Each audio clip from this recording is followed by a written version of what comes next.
Hello बच्चों, आज असी पढ़ांगे अध्याय नंबर 3 रेशियां तो कपड़े तक। प्यारे बच्चों, जिस तरह तुहानू पता ही है कि कपड़े सानू सूरज की रोशनी, हवा, सर्दी, गर्मी, बरखा आदि तो बचाते हैं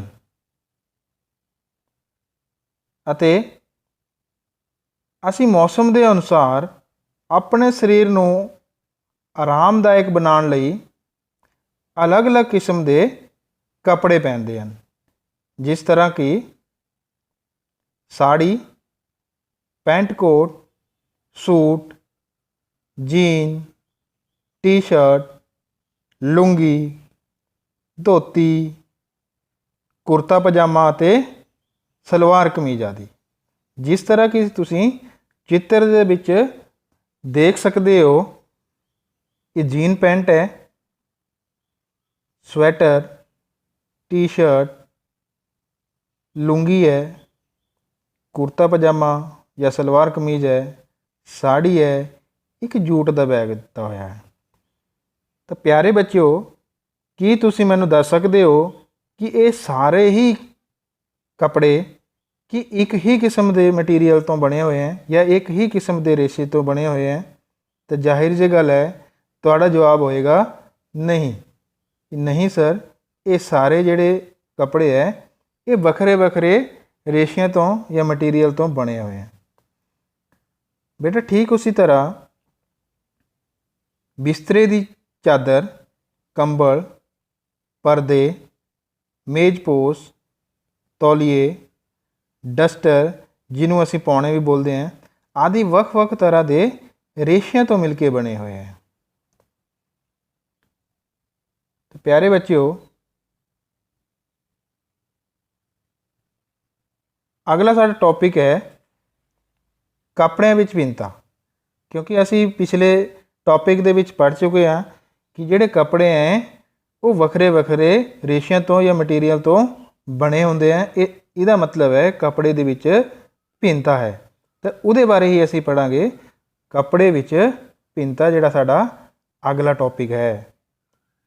इहदे लई सानू लोड़ींदा समान होएगा टी शर्ट, दुपट्टा, जुराबां, जूट का बैग अते स्वेटर।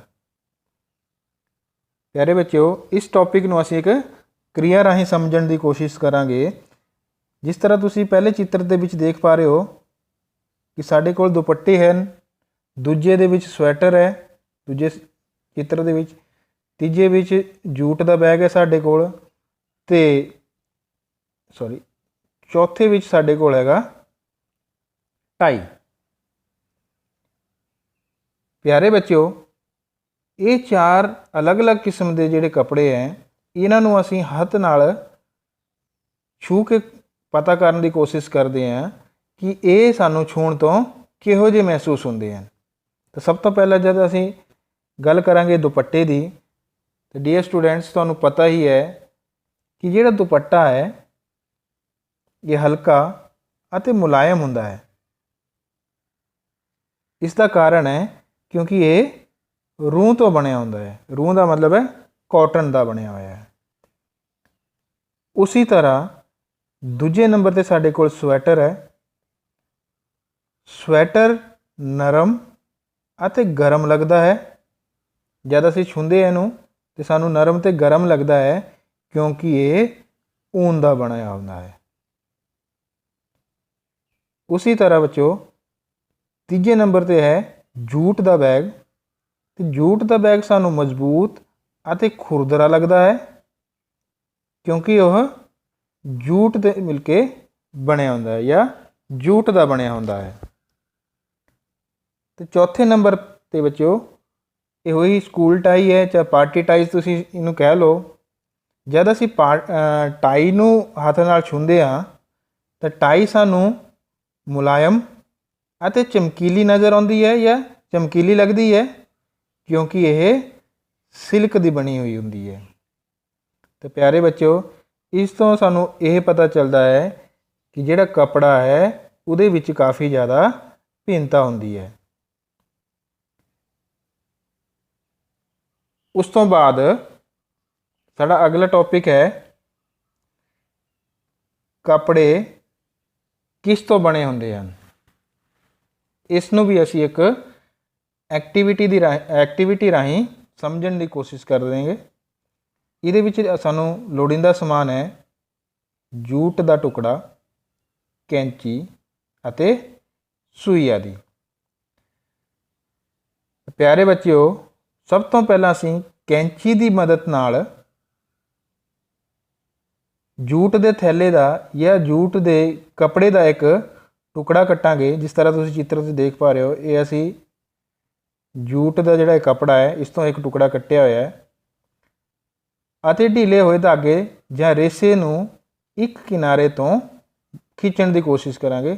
ਜਿਸ ਤਰ੍ਹਾਂ ਕਿ ਤੁਸੀਂ ਇਸ ਚਿੱਤਰ ਦੇ ਵਿੱਚ ਦੇਖ ਸਕਦੇ ਹੋ ਕਿ ਹੱਥ ਨਾਲ ਅਸੀਂ ਜਿਹੜਾ ਉਹਦੇ ਕਿਨਾਰਿਆਂ ਤੋਂ ਢੀਲੇ ਧਾਗੇ ਹੈ ਇਹ ਰਿਹਾ, ਉਹਨੂੰ ਅਸੀਂ ਖਿੱਚਣ ਦੀ ਕੋਸ਼ਿਸ਼ ਕਰ ਰਹੇ ਹਾਂ। ਇਸ ਤੋਂ ਸਾਨੂੰ ਇਹ ਪਤਾ ਚੱਲਦਾ ਹੈ ਕਿ ਇਹ ਜੂਟ ਦਾ ਕੱਪੜਾ ਬਰੀਕ ਤੋਂ ਲੰਬੀਆਂ ਬਣਤਰਾਂ ਤੋਂ ਬਣਿਆ ਹੋਇਆ ਹੈ, ਕਿ ਇਹ ਪਤਲੀ ਪਤਲੀ ਬਰੀਕ ਤੇ ਇਸ ਤਰ੍ਹਾਂ ਦੀ ਲੰਮੀਆਂ ਬਣਤਰਾਂ ਤੋਂ ਬਣਿਆ ਹੋਇਆ ਹੈ, ਜਿਸ ਨੂੰ ਅਸੀਂ ਧਾਗਾ ਕਹਿੰਦੇ ਹਾਂ। ਕੀ ਕਹਿੰਦੇ ਆ ਬੇਟਿਓ? ਧਾਗਾ। ਤੇ ਇਹ ਧਾਗਾ ਅੱਗੇ ਬਹੁਤ ਹੀ ਬਰੀਕ ਲੜੀਆਂ ਤੋਂ ਬਣਿਆ ਹੁੰਦਾ ਹੈ, ਜਿਸ ਨੂੰ ਅਸੀਂ ਰੇਸੇ ਕਹਿੰਦੇ ਹਨ ਜਾਂ ਰੇਸ਼ਾ ਕਹਿੰਦੇ ਹਨ। ਮੰਨ ਲਓ ਬੇਟਾ ਇਹੀ ਇੱਕ ਧਾਗਾ ਹੈ। ਜਦ ਅਸੀਂ ਇਸ ਧਾਗੇ ਨੂੰ ਵੀ ਦੇਖਾਂਗੇ ਤਾਂ ਇਹਦੇ ਵਿੱਚ ਹੋਰ ਪਤਲੀ ਪਤਲੀ ਜਿਹੜੀ ਹੈ ਉਹ ਲੜੀਆਂ ਹੈਗੇ, ਜਿਨ੍ਹਾਂ ਨੂੰ ਅਸੀਂ ਰੇਸੇ ਕਹਿੰਦੇ ਹਨ। ਤਾਂ ਬੱਚੋ, ਇਸ ਤੋਂ ਇਹ ਸਾਨੂੰ ਪਤਾ ਚੱਲਦਾ ਹੈ ਕਿ ਜਿਹੜੇ ਕੱਪੜੇ ਹੈ ਉਹ ਰੇਸ਼ਿਆਂ ਤੋਂ ਮਿਲ ਕੇ ਬਣੇ ਹੋਏ। ਧਾਗੇ ਕਿਸ ਤੋਂ ਬਣੇ ਹੁੰਦੇ ਹਨ। ਇਸ ਨੂੰ ਵੀ ਅਸੀਂ ਇੱਕ ਐਕਟੀਵਿਟੀ ਰਾਹੀਂ ਸਮਝਣ ਦੀ ਕੋਸ਼ਿਸ਼ ਕਰਾਂਗੇ, ਜਿਹਦੇ ਲਈ ਸਾਨੂੰ ਲੋੜੀਂਦਾ ਸਮਾਨ ਹੈ ਕੱਪੜੇ ਦਾ ਟੁਕੜਾ, ਕੰਨ ਸਾਫ਼ ਕਰਨ ਵਾਲੇ ਬਡੀਜ਼, ਕੈਂਚੀ ਅਤੇ ਸੂਈ ਆਦਿ। ਪਿਆਰੇ ਬੱਚਿਓ, ਇੱਕ ਧਾਗਾ ਲੈ ਕੇ ਉਸ ਨੂੰ ਸੂਈ ਦੇ ਛੋਟੇ ਜਿਹੇ ਛੇਕ ਵਿੱਚ ਲੰਘਾਉਣ ਦੀ ਜੇਕਰ ਅਸੀਂ ਕੋਸ਼ਿਸ਼ ਕਰਦੇ ਹਾਂ ਤਾਂ ਅਸੀਂ ਹਮੇਸ਼ਾ ਹੀ ਨੋਟ ਕੀਤਾ ਹੈ ਕਿ ਧਾਗੇ ਦੇ ਅਗਲੇ ਸਿਰੇ 'ਤੇ ਛੋਟੀ ਛੋਟੀ ਤੇ ਬਰੀਕ ਲੜੀਆਂ ਨਜ਼ਰ ਆਉਂਦੀ ਹੈ। ਜਿਸ ਤਰ੍ਹਾਂ ਤੁਸੀਂ ਇਸ ਚਿੱਤਰ ਵਿੱਚ ਦੇਖ ਪਾ ਰਹੇ ਹੋ, ਇਹ ਜਿਹੜੀ ਲੜੀਆਂ ਹੈ ਇਹ ਰੇਸ਼ੇ ਹਨ। ਤੇ ਇਸ ਤੋਂ ਸਾਨੂੰ ਇਹ ਪਤਾ ਚੱਲਦਾ ਹੈ ਕਿ ਧਾਗੇ ਦੇ ਸਿਰੇ ਤੋਂ ਬਹੁਤ ਬਰੀਕ ਲੜੀਆਂ ਹੁੰਦੀਆਂ ਹਨ। ਇਹ ਲੜੀਆਂ ਰੇਸ਼ੇ ਹਨ, ਜਿਹੜੀ ਧਾਗੇ ਨੂੰ ਸੂਈ ਦੇ ਛੋਟੇ ਛੇਕ ਵਿੱਚ ਲੰਘਣ ਤੋਂ ਰੋਕਦੀਆਂ ਹਨ। ਤੇ ਪਿਆਰੇ ਬੱਚਿਓ, ਇਸ ਐਕਟੀਵਿਟੀ ਨੂੰ ਅਸੀਂ ਈਅਰਵਰਡ ਨਾਲ ਵੀ ਕਰ ਸਕਦੇ ਹਾਂ। ਉਸ ਤੋਂ ਬਾਅਦ ਸਾਡਾ ਅਗਲਾ ਟੌਪਿਕ ਹੈ ਰੇਸ਼ਿਆਂ ਦੀ ਕਿਸਮਾਂ। ਰੇਸ਼ੇ ਦੋ ਪ੍ਰਕਾਰ ਦੇ ਹੁੰਦੇ ਹੈ, ਕੁਦਰਤੀ ਰੇਸ਼ਾ ਅਤੇ ਸੰਸਲਿਤ ਰੇਸ਼ੇ। ਸਭ ਤੋਂ ਪਹਿਲਾਂ ਕੁਦਰਤੀ ਰੇਸ਼ੇ, ਜਿਹੜੇ ਸਾਨੂੰ ਕੁਦਰਤ ਤੋਂ ਪ੍ਰਾਪਤ ਹੁੰਦੇ ਹਨ, ਉਹਨਾਂ ਨੂੰ ਅਸੀਂ ਕੁਦਰਤੀ ਰੇਸ਼ੇ ਕਹਿੰਦੇ ਹਨ।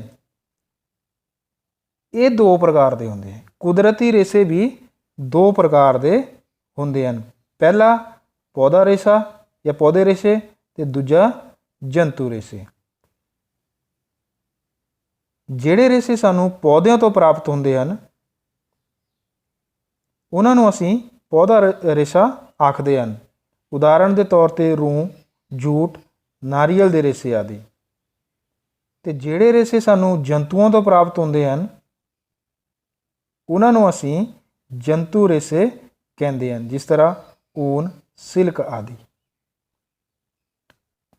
ਉਸ ਤੋਂ ਬਾਅਦ ਬੇਟਾ ਸਾਡਾ ਅਗਲਾ ਟੌਪਿਕ ਹੈਗਾ ਰੂੰ, ਕਿਉਂਕਿ ਰੂੰ ਇੱਕ ਪੌਦਾ ਰੇਸ਼ਾ ਹੈ, ਜਿਹਨੂੰ ਅਸੀਂ ਕਪਾਹ ਵੀ ਕਹਿੰਦੇ ਹਾਂ। ਕਪਾਹ ਇੱਕ ਨਰਮ ਰੇਸ਼ਾ ਹੈ, ਜਿਹੜਾ ਕਿ ਖੇਤਾਂ ਵਿੱਚ ਉਗਾਇਆ ਜਾਂਦਾ ਹੈ। ਕਪਾਹ ਦੇ ਪੌਦੇ ਬੇਟਾ ਉੱਥੇ ਹੀ ਉਗਾਏ ਜਾਂਦੇ ਹਨ ਜਿੱਥੇ ਦੀ ਮਿੱਟੀ ਕਾਲੀ ਅਤੇ ਜਲਵਾਯੂ ਗਰਮ ਹੁੰਦਾ ਹੈ। ਬੇਟਾ ਤੁਸੀਂ ਇਸ ਪੁਆਇੰਟ ਨੂੰ ਨੋਟ ਕਰ ਲਓ। ਤੇ ਕਿੱਥੇ ਉਗਾਇਆ ਜਾਂਦਾ ਹੈ ਜੀ ਕਪਾਹ? ਜਿਵੇਂ ਪੰਜਾਬ, ਹਰਿਆਣਾ, ਰਾਜਸਥਾਨ, ਗੁਜਰਾਤ, ਮਹਾਰਾਸ਼ਟਰਾ, ਆਂਧਰਾ ਪ੍ਰਦੇਸ਼, ਕਰਨਾਟਕਾ ਅਤੇ ਤਮਿਲਨਾਡੂ ਆਦਿ ਰਾਜਾਂ ਦੇ ਵਿੱਚ ਕਪਾਹ ਦੀ ਖੇਤੀ ਜਾਂ ਰੂੰ ਦੀ ਖੇਤੀ ਹੁੰਦੀ ਹੈ। ਜੇਕਰ ਅਸੀਂ ਪੰਜਾਬ ਦੀ ਗੱਲ ਕਰੀਏ ਤੇ ਪੰਜਾਬ ਦੇ ਵਿੱਚ ਬਠਿੰਡਾ, ਫਾਜ਼ਿਲਕਾ, ਮੁਕਤਸਰ, ਮਾਨਸਾ, ਸੰਗਰੂਰ ਅਤੇ ਬਰਨਾਲਾ ਜ਼ਿਲ੍ਹਿਆਂ ਵਿੱਚ ਕਪਾਹ ਦੀ ਜਿਹੜੀ ਉਹ ਖੇਤੀ ਹੁੰਦੀ ਹੈ। ਜਦਕਿ ਜਿਹੜਾ ਬਠਿੰਡਾ ਜ਼ਿਲ੍ਹਾ ਹੈ ਇਹਦੇ ਵਿੱਚ ਸਭ ਤੋਂ ਵੱਧ 1.62 ਲੱਖ ਹੈਕਟੇਅਰ ਭੂਮੀ ਉੱਤੇ ਕਪਾਹ ਦੀ ਜਿਹੜੀ ਹੈ ਉਹ ਖੇਤੀ ਕੀਤੀ ਜਾਂਦੀ ਹੈ। ਕਪਾਹ ਇੱਕ ਖਰੀਫ ਫਸਲ ਹੈ ਜਿਹੜੀ ਮਈ ਤੋਂ ਦਸੰਬਰ ਤੱਕ ਉਗਾਈ ਜਾਂਦੀ ਹੈ।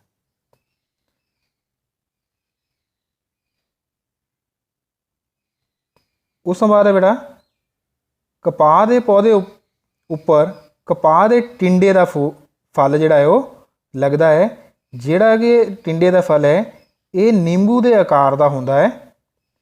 ਜਦੋਂ ਇਹ ਫਲ ਪੱਕ ਜਾਂਦੀ ਹੈ ਤਾਂ ਟਿੰਡੇ ਜਿਹੜੇ ਆ ਉਹ ਫੁੱਲ ਜਾਂਦੇ ਆ। ਜਿਸ ਤਰ੍ਹਾਂ ਤੁਸੀਂ ਦੇਖ ਸਕਦੇ ਹੋ ਇਸ ਚਿੱਤਰ ਦੇ ਵਿੱਚ ਕਪਾਹ ਜਿਹੜੀ ਉਹ ਤਿਆਰ ਹੈ ਅਤੇ ਕਪਾਹ ਚੁਗਣ ਲਈ ਤਿਆਰ ਹੋ ਜਾਂਦੀ ਹੈ।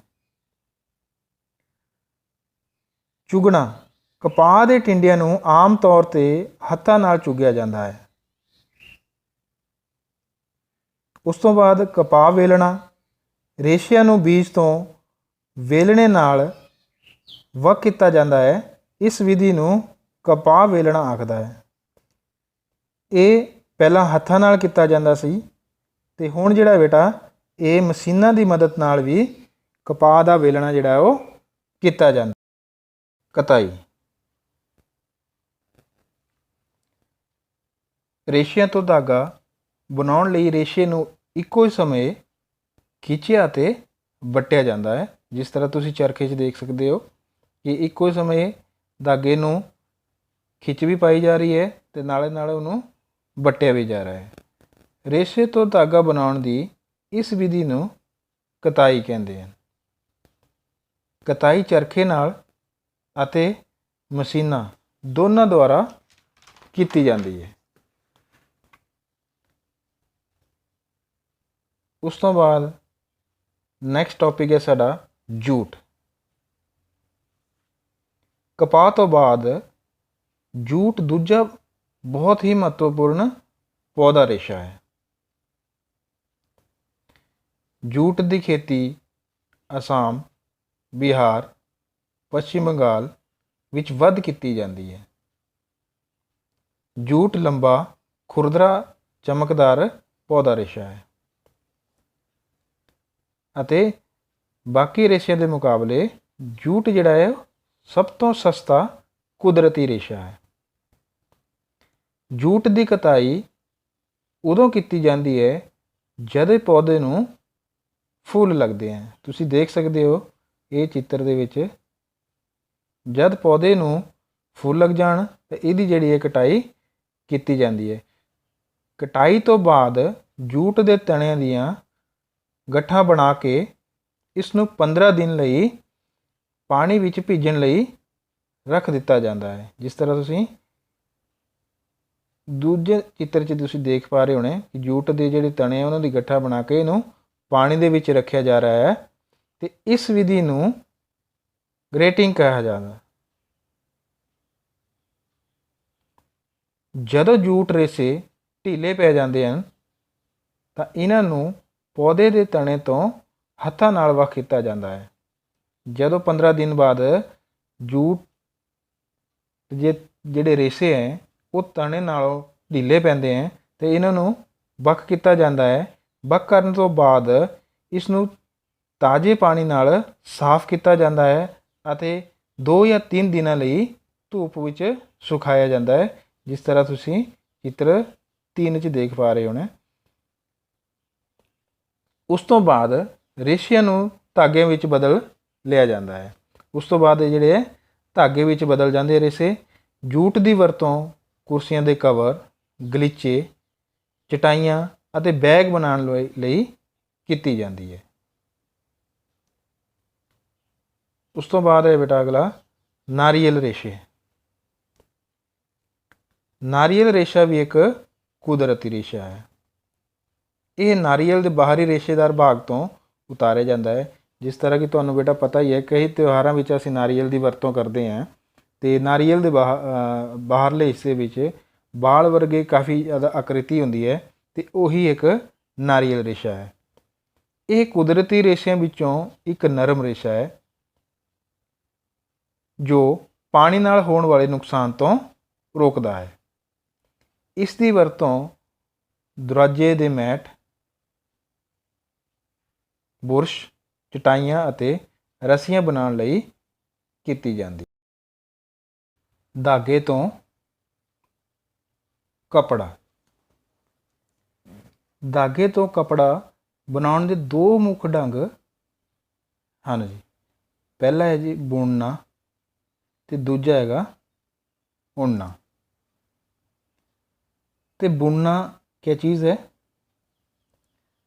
ਧਾਗੇ ਦੇ ਦੋ ਸੈਟਾਂ ਨੂੰ ਆਪਸ ਵਿੱਚ ਬੁਣ ਕੇ ਕੱਪੜਾ ਬਣਾਉਣ ਦੀ ਵਿਧੀ ਨੂੰ ਬੁਣਾਈ ਕਹਿੰਦੇ ਹੈ। ਮਤਲਬ ਧਾਗੇ ਦੇ ਕਿੰਨੇ ਸੈੱਟ ਹੋਣਗੇ ਜੀ? ਦੋ। ਜਿਸ ਤਰ੍ਹਾਂ ਤੁਸੀਂ ਦੇਖ ਰਹੇ ਹੋ, ਇੱਕ ਸਾਡੇ ਕੋਲ ਰੈੱਡ ਹੈਗਾ ਅਤੇ ਇੱਕ ਵਾਈਟ ਰੰਗ ਦਾ ਹੈ ਅਤੇ ਇੱਕ ਖਾਸ ਪੈਟਰਨ ਦੇ ਵਿੱਚ ਇੱਕ ਕੱਪੜਾ ਦਾ ਨਿਰਮਾਣ ਕਰ ਰਹੇ ਹਾਂ ਜਿਹਨੂੰ ਅਸੀਂ ਬੁਣਨਾ ਕਹਿੰਦੇ ਹਾਂ। ਕੁਛ ਇਸ ਤਰੀਕੇ ਨਾਲ ਹੈ।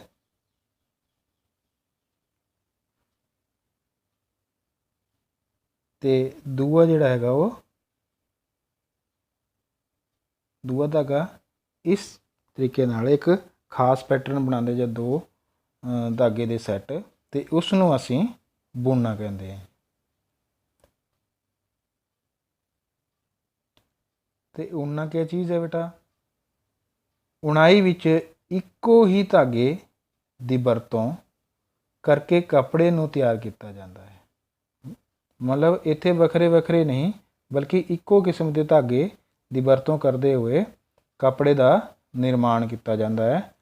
ਉਸ ਨੂੰ ਅਸੀਂ ਉਣਨਾ ਆਖਦੇ ਹਾਂ ਜੀ।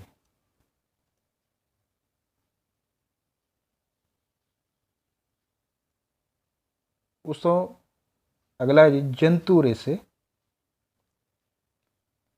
ਜੰਤੂਆਂ ਤੋਂ ਪ੍ਰਾਪਤ ਕੁਦਰਤੀ ਰੇਸ਼ੇ ਨੂੰ ਜੰਤੂ ਰੇਸ਼ੇ ਕਹਿੰਦੇ ਹਨ। ਨਾਮ ਤੋਂ ਵੀ ਪਤਾ ਚੱਲ ਰਿਹਾ ਬੇਟਾ ਕਿ ਜਿਹੜੇ ਰੇਸ਼ੇ ਸਾਨੂੰ ਜੰਤੂਆਂ ਤੋਂ ਪ੍ਰਾਪਤ ਹੁੰਦੇ ਹਨ ਉਹਨਾਂ ਨੂੰ ਅਸੀਂ ਜੰਤੂ ਰੇਸ਼ੇ ਕਹਿੰਦੇ ਹਨ। ਜਿਸ ਤਰ੍ਹਾਂ ਬੇਟਾ ਊਨ ਹੈ, ਊਨ ਸਾਨੂੰ ਕਿੱਥੋਂ ਪ੍ਰਾਪਤ ਹੁੰਦੀ ਹੈ? ਊਨ ਸਾਨੂੰ ਭੇਡ, ਊਂਠ, ਯਾਕ ਦੇ ਵਾਲਾਂ ਤੋਂ ਪ੍ਰਾਪਤ ਹੁੰਦੀ ਹੈ। ਇੱਕ ਖਾਸ ਕਿਸਮ ਦੀ ਕੈਂਚੀ ਦੀ ਵਰਤੋਂ ਨਾਲ ਜਿਹੜੇ ਭੇਡ ਦੇ ਜਾਂ ਭੇਡ ਦੀ ਊਨ ਹੈ ਉਸ ਨੂੰ ਵੱਖ ਕੀਤਾ ਜਾਂਦਾ ਹੈ ਔਰ ਇਸ ਵਿਧੀ ਨੂੰ ਵਾਲ ਉਤਾਰਨਾ ਕਿਹਾ ਜਾਂਦਾ। ਜਿਸ ਤਰ੍ਹਾਂ ਤੁਸੀਂ ਚਿੱਤਰ 1 'ਚ ਦੇਖ ਪਾ ਰਹੇ ਹੋਣੇ ਕਿ ਇੱਕ ਵਿਅਕਤੀ ਭੇਡ ਦੇ ਕਿਆ ਕਰ ਰਿਹਾ ਹੈ ਜੀ? ਵਾਲ ਉਤਾਰ ਰਿਹਾ ਹੈ ਅਤੇ ਇਹ ਇੱਕ ਖਾਸ ਕਿਸਮ ਦੀ ਕੈਂਚੀ ਨਾਲ ਹੀ ਉਤਾਰੇ ਜਾਂਦੇ ਹੈ। ਉਸ ਤੋਂ ਬਾਅਦ ਊਨ ਨੂੰ ਮਿਲਾਂ ਵਿੱਚ ਭੇਜ ਦਿੱਤਾ ਜਾਂਦਾ ਹੈ ਜਿੱਥੇ ਮਸ਼ੀਨਾਂ ਦੁਆਰਾ ਉਹਨੂੰ ਸਾਫ਼ ਕੀਤਾ ਜਾਂਦਾ ਹੈ ਅਤੇ ਰੇਸ਼ਿਆਂ ਨੂੰ ਵੱਖ ਕੀਤਾ ਜਾਂਦਾ ਹੈ। ਚਿੱਤਰ ਦੇ ਵਿੱਚ ਤੁਸੀਂ ਦੇਖ ਰਹੇ ਹੋ ਨਾ ਕਿ ਜਿਹੜੇ ਊਨ ਦੇ ਵਾਲ ਹੈਗੇ ਆ ਜਾਂ ਭੇਡ ਦੇ ਵਾਲ ਹੈਗੇ ਸੌਰੀ, ਉਹਨੂੰ ਮੈਨੂਅਲੀ ਸਾਫ਼ ਕੀਤਾ ਜਾ ਰਿਹਾ ਹੈ। ਲੇਕਿਨ ਇਹ ਕੰਮ ਜਿਹੜਾ ਹੈ ਹੁਣ ਮਸ਼ੀਨਾਂ ਦੁਆਰਾ ਕੀਤਾ ਜਾਂਦਾ ਹੈ ਅਤੇ ਸਾਫ਼ ਕਰਨ ਤੋਂ ਬਾਅਦ ਰੇਸ਼ਿਆਂ ਨੂੰ ਵੱਖ ਕੀਤਾ ਜਾਂਦਾ ਹੈ। ਉਸ ਤੋਂ ਬਾਅਦ ਕਤਾਈ ਕੀਤੀ ਜਾਂਦੀ ਹੈ ਅਤੇ ਉਹਦਾ ਜਿਹੜਾ ਉਹ ਧਾਗਾ ਬਣਾਇਆ ਜਾਂਦਾ ਹੈ ਊਨ ਦਾ। ਅਤੇ ਇਸ ਊਨ ਦੇ ਧਾਗੇ ਨੂੰ ਗਰਮ ਕੱਪੜੇ ਅਤੇ ਗਲੀਚਿਆਂ ਵਿੱਚ ਇਹਦੀ ਵਰਤੋਂ ਹੁੰਦੀ ਹੈ। ਊਨ ਇੱਕ ਫੁੱਲਿਆ ਹੋਇਆ ਰੇਸ਼ਾ ਹੋਣ ਕਾਰਨ ਜਾਂ ਇੱਕ ਫੁੱਲਿਆ ਹੋਇਆ ਰੇਸ਼ਾ ਹੈ ਜੋ ਹਵਾ ਨੂੰ ਰੋਕ ਕੇ ਰੱਖਦਾ ਹੈ। ਪਿਆਰੇ ਬੱਚਿਓ, ਅਗਲਾ ਸਾਡਾ ਟੌਪਿਕ ਹੈ ਰੇਸ਼ਮ। ਰੇਸ਼ਮ ਵੀ ਇੱਕ ਕੁਦਰਤੀ ਜੰਤੂ ਰੇਸ਼ਾ ਹੈ ਇਹ ਰੇਸ਼ਮੀ ਕੀੜੇ ਦੇ ਕੋਕੂਨ ਤੋਂ ਪ੍ਰਾਪਤ ਕੀਤਾ ਜਾਂਦਾ ਹੈ। ਰੇਸ਼ਮ ਦੇ ਕੀੜੇ ਨੂੰ ਸਹਿਤੂਤ ਦੇ ਰੁੱਖਾਂ ਦੇ ਪੱਤੇ ਖਵਾਏ ਜਾਂਦੇ ਹਨ। ਸਹਿਤੂਤ ਮਤਲਬ ਜਿਹੜਾ ਕਿ ਕਈ ਜਗ੍ਹਾ ਇਸ ਨੂੰ ਅਸੀਂ ਤੂਤ ਦੇ ਨਾਮ 'ਤੇ ਵੀ ਜਾਣਦੇ ਹਾਂ। ਹਰੇਕ ਕੀੜਾ ਕੋਕੂਨ ਬਣਾਉਣ ਲਈ ਲਗਭਗ 700 ਮੀਟਰ ਲੰਬੇ ਧਾਗੇ ਨੂੰ ਆਪਣੇ ਆਲੇ ਦੁਆਲੇ ਲਪੇਟਦਾ ਹੈ। ਮਤਲਬ ਕੀ ਹੈ ਬੇਟਾ, ਇੱਕ ਕੋਕੂਨ ਜਿਹੜਾ ਹੈਗਾ ਆਪਣੇ ਆਲੇ ਦੁਆਲੇ ਲਗਭਗ 700 ਮੀਟਰ ਲੰਬੇ ਧਾਗੇ ਨੂੰ ਲਪੇਟ ਕੇ ਰੱਖਦਾ ਹੈ। ਕੋਕੂਨ ਵਿਚਲੇ ਰੇਸ਼ਮ ਦੇ ਕੀੜੇ ਨੂੰ ਮਾਰਨ ਲਈ ਇਸ ਨੂੰ ਪਾਣੀ ਵਿੱਚ ਉਬਾਲਿਆ ਜਾਂਦਾ ਹੈ, ਫਿਰ ਇਸ ਤੋਂ ਧਾਗਾ ਪ੍ਰਾਪਤ ਕੀਤਾ ਜਾਂਦਾ ਹੈ। ਰੇਸ਼ਮ ਦੇ ਉਤਪਾਦਨ ਲਈ ਰੇਸ਼ਮੀ ਕੀੜੇ ਦੇ ਪਾਲਣ ਨੂੰ ਸੈਰੀਕਲਚਰ ਆਖਦੇ ਹਨ। ਬੇਟਾ ਤੁਸੀਂ ਯਾਦ ਰੱਖਣਾ ਹੈ ਇਹਨੂੰ ਕਿ ਸੈਰੀਕਲਚਰ ਕਿਆ ਚੀਜ਼ ਹੈ, ਤੇ ਰੇਸ਼ਮ ਦੇ ਉਤਪਾਦਨ ਲਈ ਰੇਸ਼ਮੀ ਕੀੜੇ ਦੇ ਪਾਲਣ ਨੂੰ ਸੈਰੀਕਲਚਰ ਕਿਹਾ ਜਾਂਦਾ ਹੈ। ਉਸ ਤੋਂ ਅਗਲਾ ਬੇਟਾ ਸਾਡਾ, ਬਲਕਿ ਇਸ ਅਧਿਆਏ ਦਾ ਲਾਸਟ ਟੌਪਿਕ ਹੈ ਸੰਸਲਿਸ਼ਟ ਰੇਸ਼ੇ। ਜਿਹੜੇ ਰੇਸ਼ੇ ਜਾਂ ਰੇਸ਼ੇ ਜਿਹੜੇ ਮਨੁੱਖ ਦੁਆਰਾ ਰਸਾਇਣਿਕ ਪ੍ਰਕਿਰਿਆ ਦੁਆਰਾ ਬਣਾਏ ਜਾਂਦੇ ਹਨ, ਉਹਨਾਂ ਨੂੰ ਸੰਸਲਿਸ਼ਟ ਰੇਸ਼ੇ ਕਿਹਾ ਜਾਂਦਾ ਹੈ। ਜਿਵੇਂ ਨਾਈਲੋਨ, ਅਕਰਲਿਕ, ਪੋਲੀਐਸਟਰ ਸੰਸਲਿਸ਼ਟ ਰੇਸ਼ੇ ਹਨ। ਇਹ ਰੇਸ਼ੇ ਬਹੁਤ ਹੀ ਮਜ਼ਬੂਤ ਅਤੇ ਵੱਟ ਰਹਿਤ ਹੁੰਦੇ ਹਨ। ਵੱਟ ਰਹਿਤ ਦਾ ਮਤਲਬ ਹੈ ਬੇਟਾ ਕਿ ਇਹਨਾਂ ਦੇ ਵਿੱਚ ਸਲਵਟਾਂ ਨਹੀਂ ਹੁੰਦੀ ਹੈ। ਜਿਸ ਤਰ੍ਹਾਂ ਅਸੀਂ ਆਮ ਜੂਟ ਦਾ ਰੱਸਾ ਬਣਾਵਾਂਗੇ ਤੇ ਉਹਨੂੰ ਇਸ ਤਰ੍ਹਾਂ ਦੇ ਲਪੇਟੇ ਜਿਹੜੇ ਆ ਉਹ ਦਿੱਤੇ ਹੁੰਦੇ ਆ, ਵੱਟ ਪਾਏ ਹੁੰਦੇ ਆ, ਪਰੰਤੂ ਸੰਸਲਿਸ਼ਟ ਰੇਸ਼ੇ ਦੇ ਵਿੱਚ ਇਹ ਵੱਟ ਨਹੀਂ ਹੁੰਦੇ। ਜੁਰਾਬਾਂ, ਬੁਰਸ਼ ਦੇ ਦੰਦੇ, ਕਾਰ ਦੀ ਸੀਟ ਬੈਲਟ, ਗਲੀਚੇ, ਰੱਸੀਆਂ ਅਤੇ ਸਕੂਲ ਬੈਗ ਜਿਹੜੇ ਆ ਉਹ ਸੰਸਲਿਸ਼ਟ ਰੇਸ਼ੇ ਦੁਆਰਾ ਜਾਂ ਦੀ ਵਰਤੋਂ ਕਰਦੇ ਹੋਏ ਬਣਾਏ ਜਾਂਦੇ ਹਨ। ਤੇ ਪਿਆਰੇ ਬੱਚਿਓ, ਇਸ ਅਧਿਆਏ ਦੇ ਵਿੱਚ ਤੁਸੀਂ ਪੜ੍ਹਿਆ ਕਿ ਕਿਸ ਤਰ੍ਹਾਂ ਅਸੀਂ ਰੇਸ਼ੇ ਤੋਂ ਕੱਪੜੇ ਤੱਕ ਦੀ ਕਹਾਣੀ ਜਿਹੜੀ ਹੈ ਉਹ ਪੂਰੀ ਤਰ੍ਹਾਂ ਦੇ ਪੜ੍ਹ ਲਈ, ਜਿਹਦੇ ਵਿੱਚ ਅਸੀਂ ਪੜ੍ਹਿਆ ਕੱਪੜੇ ਵਿੱਚ ਭਿੰਨਤਾ, ਕਿ ਕਿਸ ਤਰ੍ਹਾਂ ਵੱਖ-ਵੱਖ ਕੱਪੜੇ ਜਿਹੜੇ ਹੈ ਉਹ ਵੱਖ-ਵੱਖ ਰੇਸ਼ਿਆਂ ਤੋਂ ਮਿਲ ਕੇ ਬਣੇ ਹੁੰਦੇ ਹਨ। ਜਾਂ ਕੱਪੜੇ ਕਿਸ ਤੋਂ ਬਣੇ ਹੈ, ਤਾਂ ਇਹਦੇ ਵਿੱਚ ਪੜ੍ਹਿਆ ਸੀ ਕਿ ਕੱਪੜੇ ਜਿਹੜੇ ਹੈ ਉਹ ਧਾਗੇ 'ਤੇ ਬਣੇ ਹੈ। ਅੱਗੇ ਜਿਹੜਾ ਧਾਗਾ ਕਿਸ ਤੋਂ ਬਣਿਆ ਹੋਇਆ ਜੀ, ਧਾਗਾ ਬੇਟਾ ਰੇਸ਼ੇ ਤੋਂ ਬਣਿਆ ਹੋਇਆ। ਅਤੇ ਰੇਸ਼ਿਆਂ ਦੀਆਂ ਕਿਸਮਾਂ ਪੜ੍ਹੀ ਅਸੀਂ, ਜਿਹਦੇ ਵਿੱਚ ਅਸੀਂ ਦੋ ਕਿਸਮਾਂ ਪੜ੍ਹੀਆਂ, ਕੁਦਰਤੀ ਰੇਸ਼ੇ ਅਤੇ ਸੰਸਲਿਸ਼ਟ ਰੇਸ਼ੇ। ਕੁਦਰਤੀ ਮੀਨਸ ਜਿਹੜੇ ਸਾਨੂੰ ਕੁਦਰਤ ਦੁਆਰਾ ਪ੍ਰਦਾਨ ਕੀਤੇ ਗਏ ਹੋਏ ਹੈ ਜਾਂ ਅਸੀਂ ਕੁਦਰਤ ਤੋਂ ਪ੍ਰਾਪਤ ਕਰਦੇ ਹਾਂ, ਉਹ ਦੋ ਕਿਸਮ ਦੇ ਸੀਗੇ, ਪੌਦਾ ਰੇਸ਼ੇ ਅਤੇ ਜੰਤੂ ਰੇਸ਼ੇ। ਅਤੇ ਉਸ ਤੋਂ ਬਾਅਦ ਬੇਟਾ ਅਸੀਂ ਪੜ੍ਹਿਆ ਇਹਦੇ 'ਤੇ ਜੰਤੂ ਰੇਸ਼ੇ ਕਿਹੜੇ ਹੈ, ਅਤੇ ਅੰਤ ਦੇ ਵਿੱਚ ਅਸੀਂ ਸੰਸਲਿਸ਼ਟ ਰੇਸ਼ੇ ਬਾਰੇ ਪੜ੍ਹਿਆ। ਅਤੇ ਪਿਆਰੇ ਬੱਚਿਓ, ਇਸ ਅਧਿਆਏ ਦੇ ਵਿੱਚ ਇਤਨਾ ਹੀ। फिर मिलेंगे किसी नए अध्याय को लेकर। उदों तक